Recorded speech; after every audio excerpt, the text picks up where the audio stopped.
So we're going to talk today about LIV Golf, everything you need to know about the new LIV Golf International Series. So LIV is the Roman numeral for the number 54, hence this being played over 54 holes, so 3 rounds of golf. So if you haven't heard of LIV Golf, where have you been all year? LIV Golf is now looking like it's going to really rival the PGA and DP World Tour with regards to financial clout from a Saudi-backed organisation that realistically the other two tours cannot compete with. So just to give you a quick example, the winner this week at the Centurion Club will earn $4 million US. So just to put that into perspective, Scotty Scheffler, who won the US Masters, won $2.7 million US. So this is $1.3 million US more than winning the US Masters. So when we talk about financials and financial clout, this is massive, absolutely huge for the game of golf. So the money behind the LIV International Series is the Saudi Arabia Public Investment Fund. So in short, the PIF. They've recently, sports fans out there, they've recently purchased Newcastle United. So this is the same organisation that are pumping the money into this, and they've very cleverly appointed a CEO in Greg Norman. And Greg Norman is not only a multiple major winner in golf. He's a very shrewd, clever man to have as the head of this whole tour. So it's going to be very interesting to see how things develop. So as we know, there have been a lot of huge names that have defected now to this LIV International Series. So just to throw a few names in there, we've got Phil Mickelson, we've got Dustin Johnson, who's a former world #1, we've got Ryder Cup legends, we've got Lee Westwood, we've got Ian Poulter, we've got Sergio Garcia in there. We've got Graham McDowell, another Ryder Cup legend and major winner. These are just to name a few names, and this is just the start. So hot off the press that I've just heard recently is it's looking like Bryson DeChambeau and Patrick Reed are also looking to sign a deal with the LIV International Golf Series. Now, when you think of these names that are signing up for this series, this is going to cause major rifts in the golf world. So just for now, just so you realise that these players now are no longer eligible to be picked for the Ryder Cup, which to some of these players is massive, because the Ryder Cup for some of these players is the pinnacle of this game. So these players are defaulting across to the LIV, and I say the word default, and the reason I say the word default is because it's not the norm. It's new, it's brand new, and to be honest, I might sit here in 5 years' time and it might be the complete norm. It might be that this is where all the top players go and play. And to be honest with you, when you look at the financial impact that this could have for these players, and let's be honest, quite a few of them going into the twilight of their careers, it's just going to be absolutely mega for them. So the person who there are no cuts this week, and I will go on to the format later on this video of how it's played and the format of the teams and individual side of it. So the person who finishes 48th out of 48 this week will earn $120,000 US. $120,000 US. Now they've signed up for 8 tournaments. So you can finish last in every tournament. Just remember, there are no cuts. There's 48 players and 48 players get paid.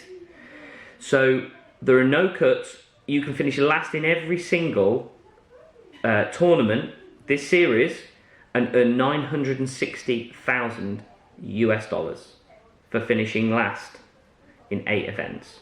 Now, you can see why a lot of these players are moving there. Especially, I'm just going to pick him out there, is a guy called Richard Bland who's played on the DP World Tour for years and years and had arguably his best ever year last year on the DP World Tour, winning at the Belfry, the British Masters. I mean, you know, everyone wanted to see him win it. fantastic. He's been on the tour for such a long time. He's now come to the LIV, gone to the LIV, should I say.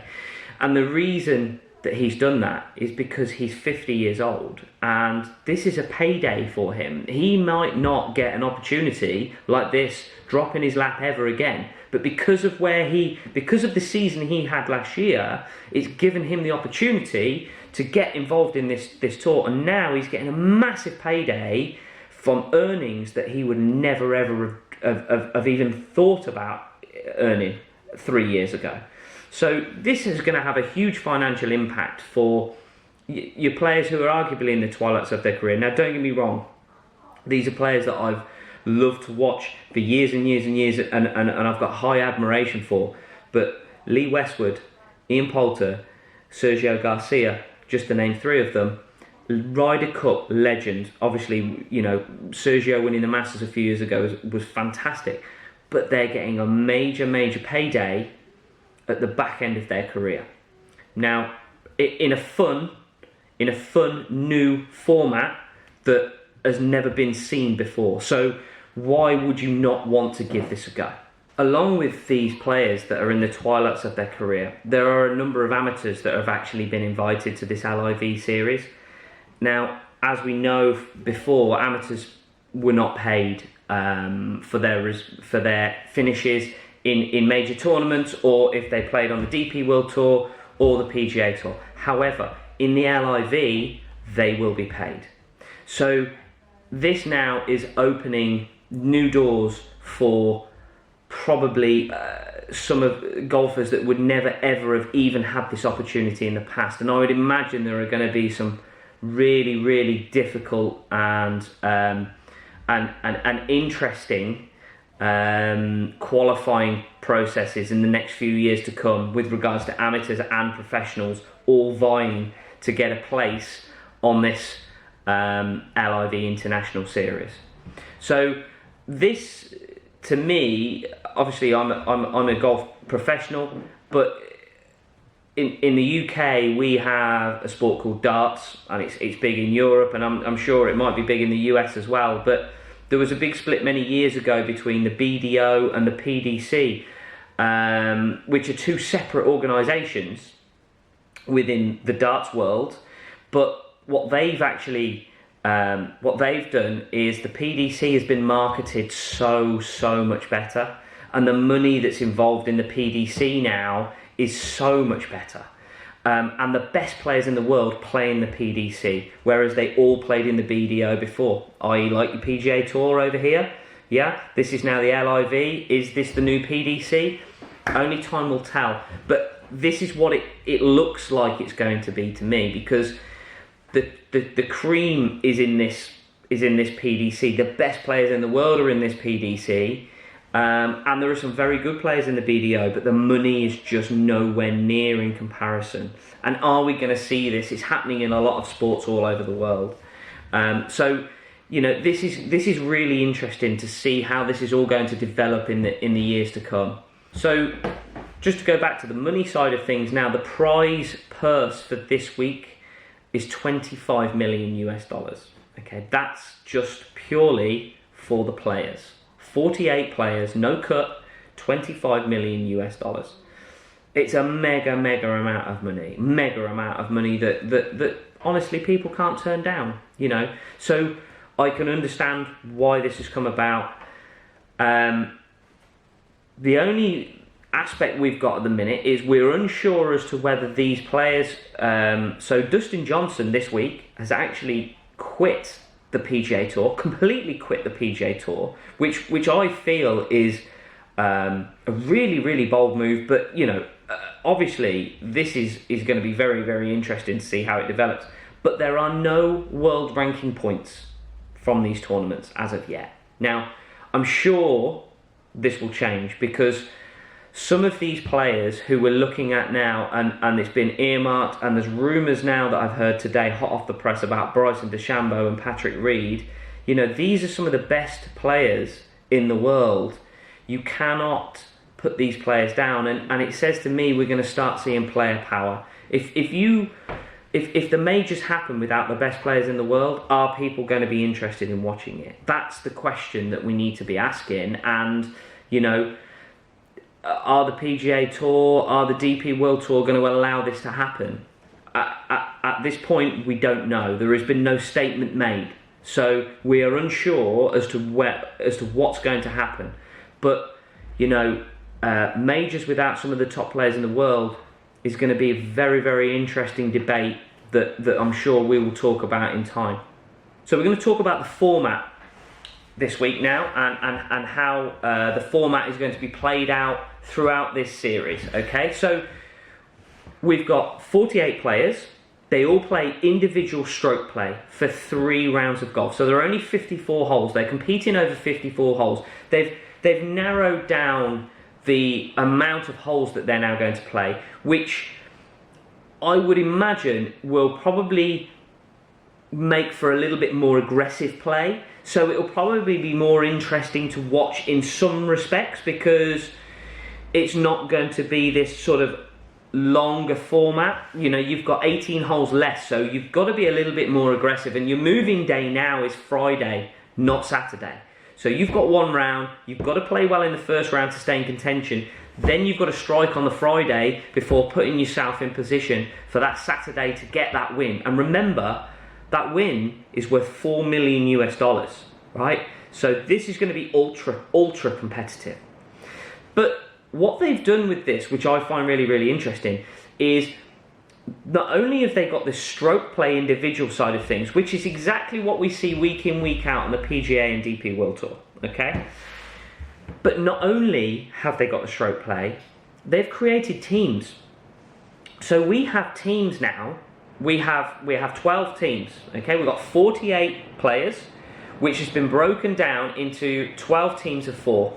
Now, the captains were named, okay, and we've seen these publicised. These captains were named. Now, interestingly, there's been a draft, and there will be a draft, and there's a draft for putting these players into these teams. Now, if you're unfamiliar with draft, so our American audience will know exactly what a draft is. This is actually called a snake draft. And I'll explain that in a second, but our American audiences, our NFL fans, they will know what a draft is, okay? Now, a snake draft is interesting because you are picked in a certain order. So let's say Dustin Johnson gets to pick first, and then there's a list of players, and there's a pool of players that you can pick from. So you've got a pool of 12, so call them Pool A. Then you've got another pool of 12, which is Pool B, and then you've got another pool of 12, which is Pool C, okay?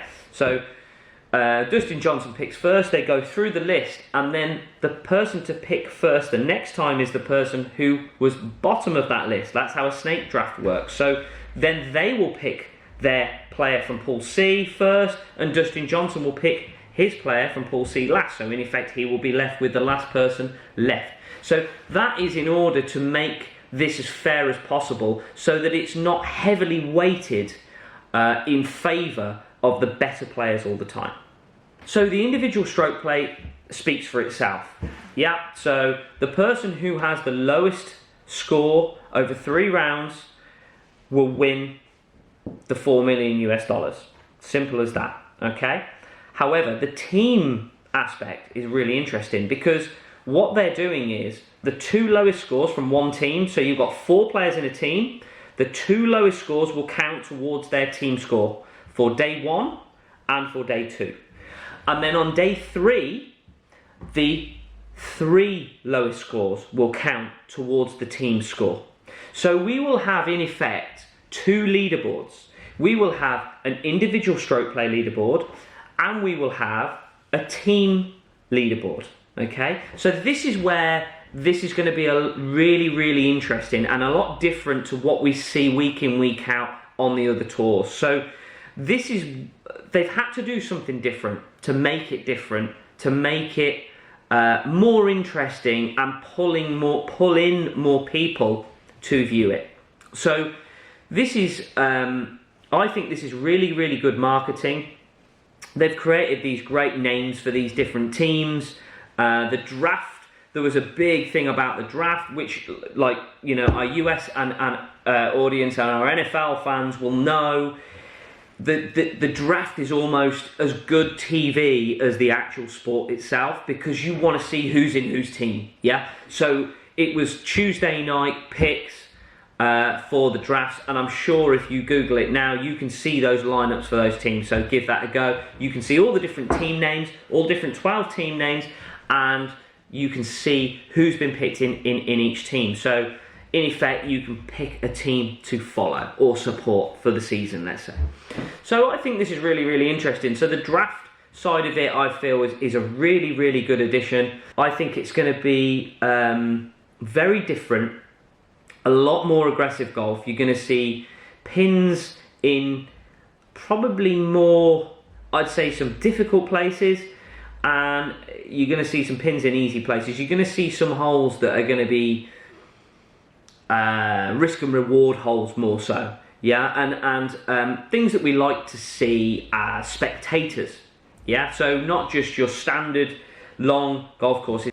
So just to recap on everything we've talked about today, this is going to be very interesting to see how this develops, not only for this season, but in the years to come. What other players are we going to see on the LIV series? And what is going to happen to the PGA Tour and DP World Tour? Are they just going to be feeders for this new LIV International Series, this new golf league that we're going to see? Are we going to see the best players in the world playing at LIV and not on the PGA Tour and the DP World Tour? Only time will tell.